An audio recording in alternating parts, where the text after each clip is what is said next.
আসসালামু আলাইকুম everyone, welcome to my channel.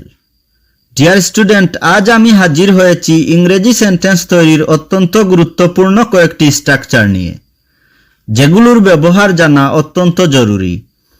ইংরেজিতে অনর্গল কথা বলতে হলে এগুলো আপনাকে অবশ্যই জানতে হবে। ভিডিওটি সম্পূর্ণ দেখবেন, তাহলে আপনিও সহজে শিখতে পারবেন এই স্ট্রাকচারগুলোর ব্যবহার এবং তৈরি করতে পারবেন শত শত ইংরেজি সেন্টেন্স একদম সহজেই। ভিডিওটি শুরু করার আগে আপনাদের কাছে আমার অনুরোধ, যারা আমার চ্যানেলটি এখনো সাবস্ক্রাইব করেননি তারা সাবস্ক্রাইব করুন এবং পাশে থাকা বেল আইকনে ক্লিক করে দিন এবং ভিডিওটিতে লাইক, কমেন্ট ও শেয়ার করুন। তাহলে চলুন ভিডিওটি শুরু করি। প্রথমে আমি যে স্ট্রাকচারটি নিয়ে আলোচনা করব সেটি হচ্ছে I thought to প্লাস ভার্বের present form. I thought to plus ভার্বের প্রেজেন্ট ফর্ম। এবার প্রশ্ন হচ্ছে, এই স্ট্রাকচারটি ব্যবহার করে কোন ধরনের সেন্টেন্স তৈরি করা যাবে? কোনো কিছুর কথা ভেবেছিলাম, এই টাইপের সেন্টেন্স তৈরিতে এই স্ট্রাকচারটি ব্যবহার হয়ে থাকে। আমি আবারও বলছি, কোনো কিছুর কথা ভেবেছিলাম, এই টাইপের সেন্টেন্স তৈরিতে এই স্ট্রাকচারটি ব্যবহার হয়ে থাকে। আসুন কয়েকটি উদাহরণের মাধ্যমে বিষয়টি ক্লিয়ার করি। প্রথম উদাহরণ হচ্ছে I thought to learn English। আমি ইংরেজি শেখার কথা ভেবেছিলাম। I thought to learn English। আমি ইংরেজি শেখার কথা ভেবেছিলাম। ডিয়ার স্টুডেন্ট, আমি আগেই বলেছি, কোনো কিছুর কথা ভেবেছিলাম এই টাইপের সেন্টেন্স তৈরিতে এই স্ট্রাকচারটি ব্যবহার হয়ে থাকে। I thought to learn English। আমি ইংরেজি শেখার কথা ভেবেছিলাম। দুই নাম্বার উদাহরণ হচ্ছে I thought to do the work। আমি কাজটি করার কথা ভেবেছিলাম। I thought to do the work। আমি কাজটি করার কথা ভেবেছিলাম। ডিয়ার স্টুডেন্ট, আমি আগেই বলেছি, কোনো কিছুর কথা ভেবেছিলাম এই টাইপের সেন্টেন্স তৈরিতে এই স্ট্রাকচারটি ব্যবহার হয়ে থাকে। I thought to do the work। আমি কাজটি করার কথা ভেবেছিলাম। তিন নাম্বার উদাহরণ হচ্ছে I thought to buy a car। আমি একটি গাড়ি কেনার কথা ভেবেছিলাম। I thought to buy a car। আমি একটি গাড়ি কেনার কথা ভেবেছিলাম। ডিয়ার স্টুডেন্ট, আমি আগেই বলেছি, কোনো কিছুর কথা ভেবেছিলাম বুঝাতে এই স্ট্রাকচারটি ব্যবহার হয়ে থাকে। I thought to buy a car। আমি একটি গাড়ি কেনার কথা ভেবেছিলাম। চার নাম্বার উদাহরণ হচ্ছে I thought to help him। আমি তাকে সাহায্য করার কথা ভেবেছিলাম। I thought to help him।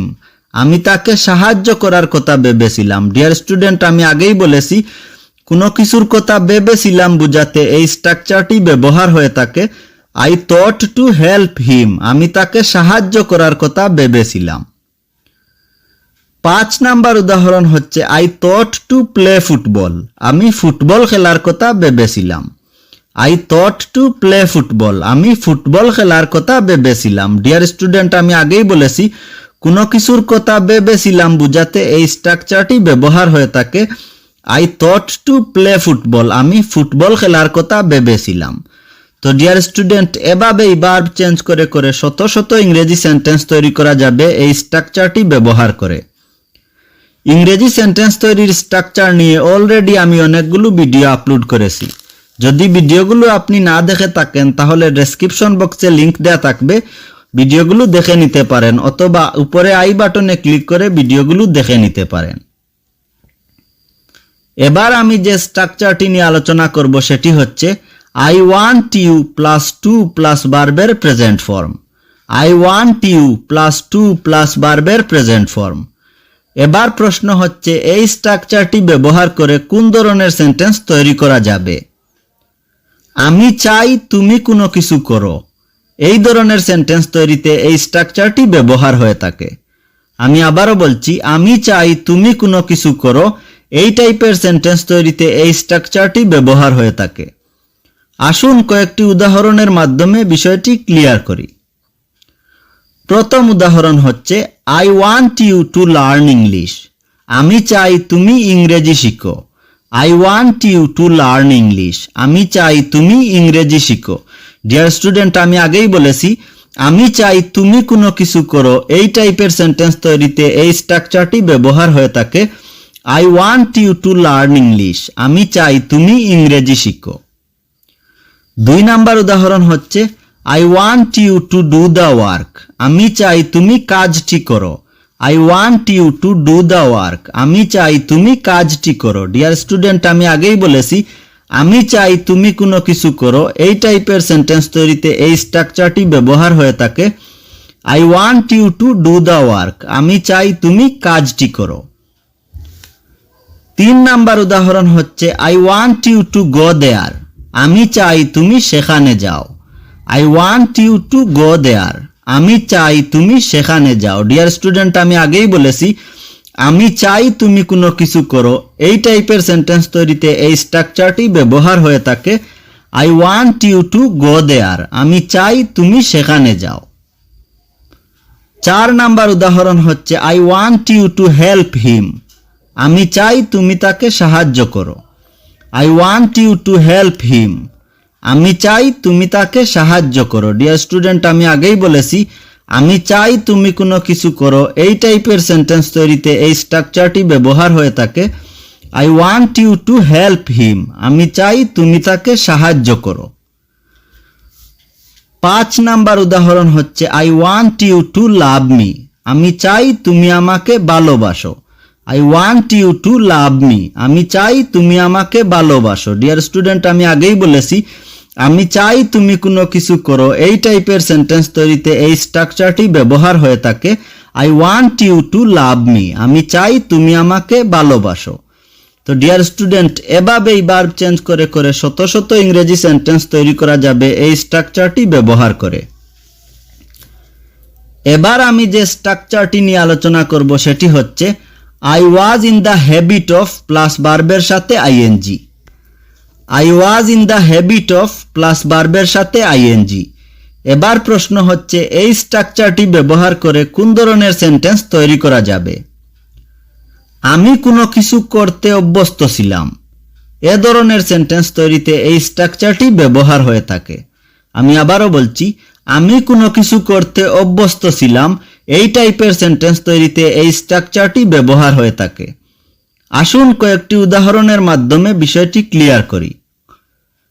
প্রথম উদাহরণ হচ্ছে I was in the habit of learning English. আমি ইংরেজি শিখতে অভ্যস্ত ছিলাম। I was in the habit of learning English. আমি ইংরেজি শিখতে অভ্যস্ত ছিলাম। ডিয়ার স্টুডেন্ট, আমি আগেই বলেছি আমি কোনো কিছু করতে অভ্যস্ত ছিলাম এই টাইপের সেন্টেন্স তৈরিতে এই স্ট্রাকচারটি ব্যবহার হয়ে থাকে I was in the habit of learning English. আমি ইংরেজি শিখতে অভ্যস্ত ছিলাম। 2 নাম্বার উদাহরণ হচ্ছে I was in the habit of playing football. আমি ফুটবল খেলতে অভ্যস্ত ছিলাম। I was in the habit of playing football. আমি ফুটবল খেলতে অভ্যস্ত ছিলাম। ডিয়ার স্টুডেন্ট, আমি আগেই বলেছি আমি কোনো কিছু করতে অভ্যস্ত ছিলাম এই টাইপের সেন্টেন্স তৈরিতে এই স্ট্রাকচারটি ব্যবহার হয়ে থাকে I was in the habit of playing football. আমি ফুটবল খেলতে অভ্যস্ত ছিলাম। 3 নাম্বার উদাহরণ হচ্ছে I was in the habit of watching TV. আমি টিভি দেখতে অভ্যস্ত ছিলাম। I was in the habit of watching TV. আমি টিভি দেখতে অভ্যস্ত ছিলাম। ডিয়ার স্টুডেন্ট, আমি আগেই বলেছি আমি কোনো কিছু করতে অভ্যস্ত ছিলাম এই টাইপের সেন্টেন্স তৈরিতে এই স্ট্রাকচারটি ব্যবহার হয়ে থাকে I was in the habit of watching TV. আমি টিভি দেখতে অভ্যস্ত ছিলাম। 4 নাম্বার উদাহরণ হচ্ছে I was in the habit of using computer. আমি কম্পিউটার ব্যবহার করতে অভ্যস্ত ছিলাম। I was in the habit of using computer. আমি কম্পিউটার ব্যবহার করতে অভ্যস্ত ছিলাম। ডিয়ার স্টুডেন্ট, আমি আগেই বলেছি আমি কোনো কিছু করতে অভ্যস্ত ছিলাম এই টাইপের সেন্টেন্স তৈরিতে এই স্ট্রাকচারটি ব্যবহার হয়ে থাকে I was in the habit of using computer. আমি কম্পিউটার ব্যবহার করতে অভ্যস্ত ছিলাম। 5 নাম্বার উদাহরণ হচ্ছে I was in the habit of reading book. আমি বই পড়তে অভ্যস্ত ছিলাম। I was in the habit of reading book. আমি বই পড়তে অভ্যস্ত ছিলাম। ডিয়ার স্টুডেন্ট, আমি আগেই বলেছি আমি কোনো কিছু করতে অভ্যস্ত ছিলাম এই টাইপের সেন্টেন্স তৈরিতে এই স্ট্রাকচারটি ব্যবহার হয়ে থাকে I was in the habit of reading book. আমি বই পড়তে অভ্যস্ত ছিলাম। তো ডিয়ার স্টুডেন্ট, এভাবেই ভার্ব চেঞ্জ করে করে শত শত ইংরেজি সেন্টেন্স তৈরি করা যাবে এই স্ট্রাকচারগুলো ব্যবহার করে। আশা করি আপনারা এই স্ট্রাকচারগুলোর ব্যবহার সম্পর্কে বিস্তারিত বুঝতে পেরেছেন। তারপরেও যদি কোনো সমস্যা থেকে থাকে তাহলে কমেন্ট সেকশনে কমেন্ট করবেন, আমি আপনাদের রিপ্লাই দেওয়ার চেষ্টা করব। ভালো থাকবেন, সুস্থ থাকবেন, দেখা হবে পরবর্তী ভিডিওতে। আল্লাহ হাফিজ।